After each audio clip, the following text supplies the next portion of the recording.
I'm J.R. Church. Welcome to today's analysis of the news. Gary Stearman is here with me to discuss what's happening in Israel.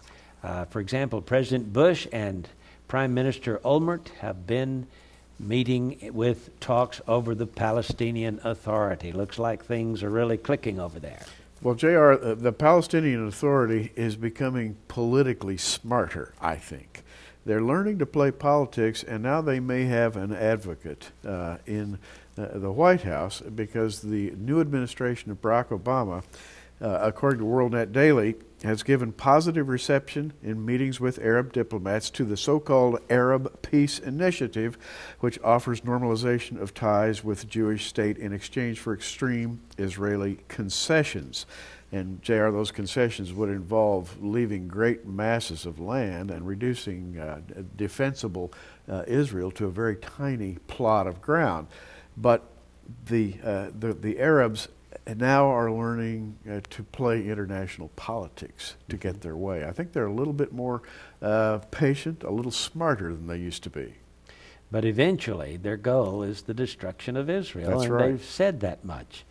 Now, this article comes from Arutz Shiva, Israel National News. Outgoing Prime Minister Ehud Olmert left Israel Saturday night for talks with the president and future American presidents on talks with the Palestinian Authority.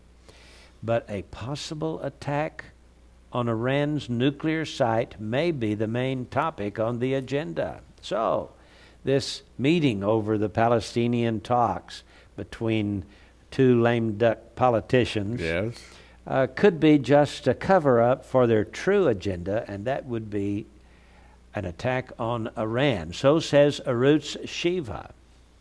Now, Gary, the visit to Washington came days after President-elect Barack Obama called the Palestinian Authority Chairman Mahmoud Abbas to tell him that he would make every effort to complete a final agreement on a new Arab country with Israel's current borders. However, many analysts are pessimistic that the new president will succeed where others have failed. And this article goes on to say new evidence that Iran may have produced enough uranium to make a nuclear bomb, along with doubts that the next president will be aggressive toward Iran, has increased speculation that Israel wants to attack Iran.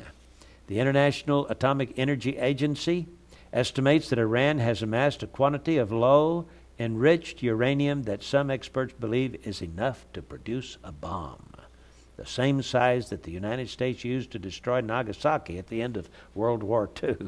Ooh, that sounds ominous, Gary. Well, the experts are predicting some kind of a peace agreement, quote unquote, in the Middle East.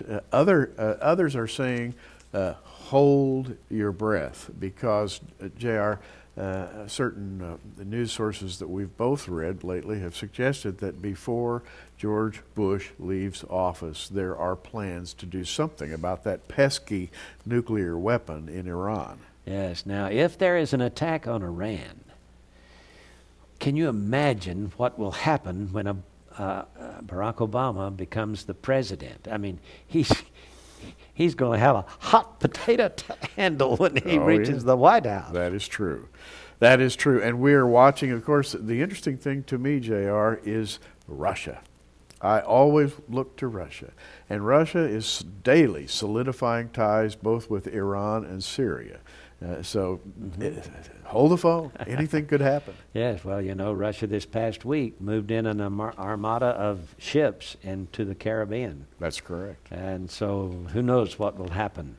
But I can tell you that things are moving very quickly toward the fulfillment of biblical prophecy. You see, things don't just happen overnight. The book of Revelation has to have some logistical preparations in order for things to move along. And we don't even know how long it takes for the preliminaries to develop. We know, by the way, since 1948, things have been moving in that direction. You know, the UN was established in 1945. They birthed the State of Israel. That was the first born son of the UN and the only son that's ever been birthed by the UN. They have not birthed any other nations, but they are wanting to birth Palestine. Oh, yes. So there'll be Jacob and Esau, twin brothers, you Wow. know, fighting from the womb. Doesn't that sound prophetic? Well, JR, the Bible is coming alive in our day. That's why we're watching so closely, so carefully.